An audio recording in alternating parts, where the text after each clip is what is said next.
Assalamualaikum warahmatullahi wabarakatuh. Alhamdulillahirabbil alamin wassalatu wassalamu ala asrofil anbiya'i wal mursalin walhamdulillahirabbil alamin. Asyhadu an la ilaha illallah wa asyhadu anna Muhammadan abduhu wa rasuluh. Allahumma sholli ala Muhammad wa ala ali Muhammad. La haula wala quwata illa billah. Yang kami hormati pimpinan daerah Aisyah Kota Malang beserta jajarannya. Yang kami hormati pimpinan cabang Aisyah se-Kota Malang. Yang kami hormati pimpinan ranting Aisyah se-Kota Malang dan peserta kajian Ramadan yang berbahagia. Puji dan syukur marilah kita panjatkan kehadirat Allah Subhanahu wa Ta'ala, karena kasih sayangnya kita diberi nikmat sehat, nikmat umur, dan tak kalah pentingnya nikmat iman dan nikmat Islam. Pada hari ini tanggal 20 Ramadan tahun 1441 Hijriah atau tanggal 13 Mei tahun 2020, di mana kita memasuki 10 hari terakhir di bulan Ramadan. Semoga di 10 hari terakhir Ramadan ini kita sudah dapat menikmati beribadah. Andai kata kita belum merasakan nikmat beribadah, marilah kita mohon kepada Allah untuk dapat menikmati ibadah-ibadah yang kita lakukan di bulan Ramadan ini. Karena di bulan Ramadan ini, bulan yang penuh rahmat dan terkabulnya doa-doa kita. Ada satu ibadah yang dikerjakan oleh Nabi pada 10 hari terakhir di bulan Ramadan.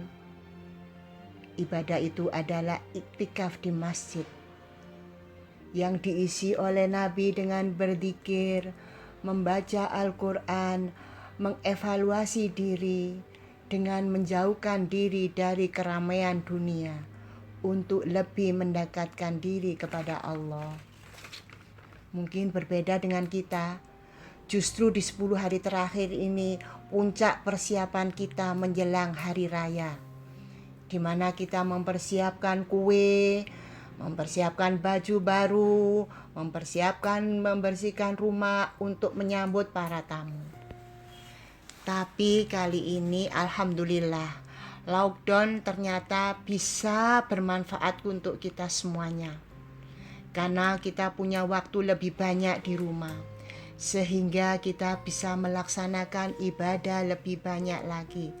Termasuk mudah-mudahan kita bisa melaksanakan iktikaf yang sudah dicontohkan oleh Nabi Muhammad SAW.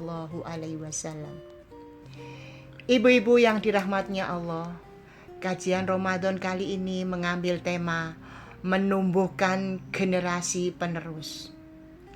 Dalam menumbuhkan generasi penerus, kami bagi menjadi dua. Yang satu, nomor satu, generasi penerus biologis. Yang kedua, generasi penerus sosial masyarakat. Saya akan menyampaikan yang nomor satu, yaitu generasi penerus biologis. Sebagai manusia, kita berharap memiliki investasi yang kita persembahkan kepada Allah. Investasi itu berupa anak soleh yang mendoakan dan juga anak soleh yang bermanfaat bagi masyarakatnya. Seorang nabi pun berharap memiliki penerus atau keturunan. Hal ini bisa kita baca di surat Maryam ayat 4, 5, dan 6. Yang artinya, Zakaria berkata kepada Tuhanku, sesungguhnya tulangku telah lemah dan kepalaku telah tumbuh uban. Dan aku belum pernah kecewa berdoa kepada Engkau ya Tuhanku. Dan sesungguhnya aku khawatir terhadap mawaliku, sepeninggalanku. Sedangkan istriku adalah seorang yang mandul. maka anugerahkanlah aku dari sisi Engkau seorang putra yang akan mewarisi aku dan mewarisi sebagian keluarga Yakub, dan jadikanlah ia, ya Tuhanku, seorang yang diridhoi. Dan doa Nabi Zakaria dikabulkan seperti yang tertulis dalam ayat 6.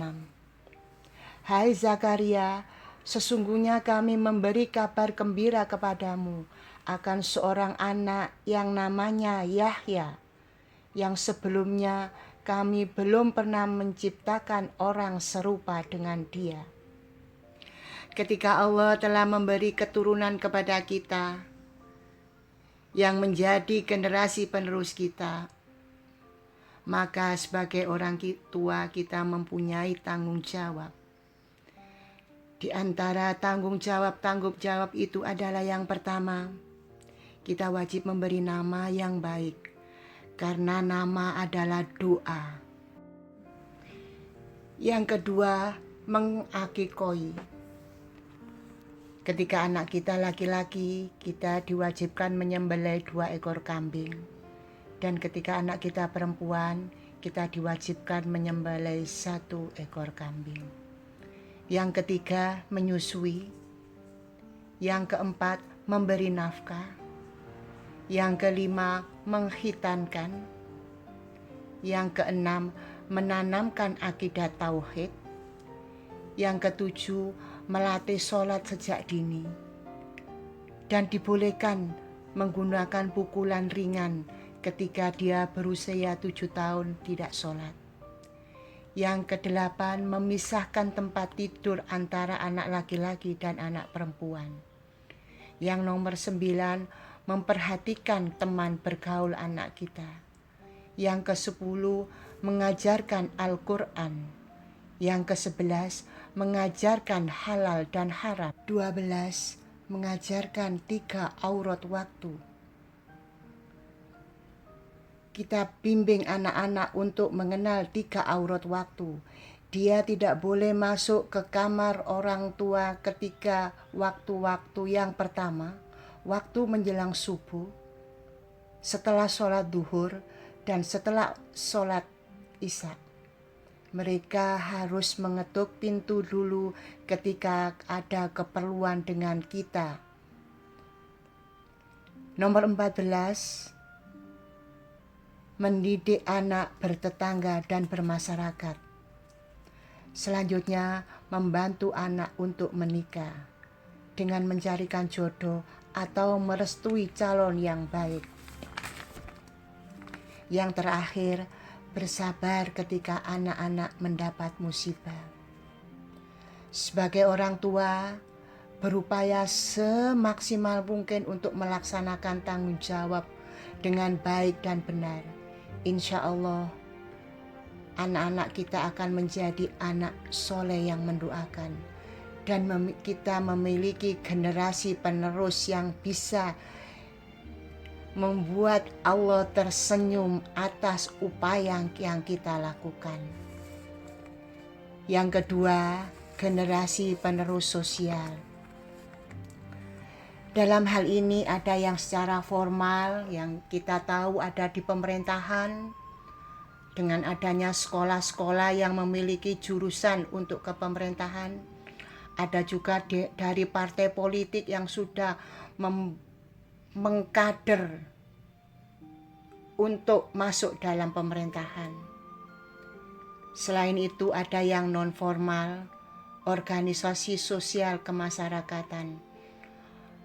Contoh organisasi sosial kemasyarakatan adalah organisasi yang kita ikuti sekarang ini, yaitu Aisyah atau Muhammadiyah.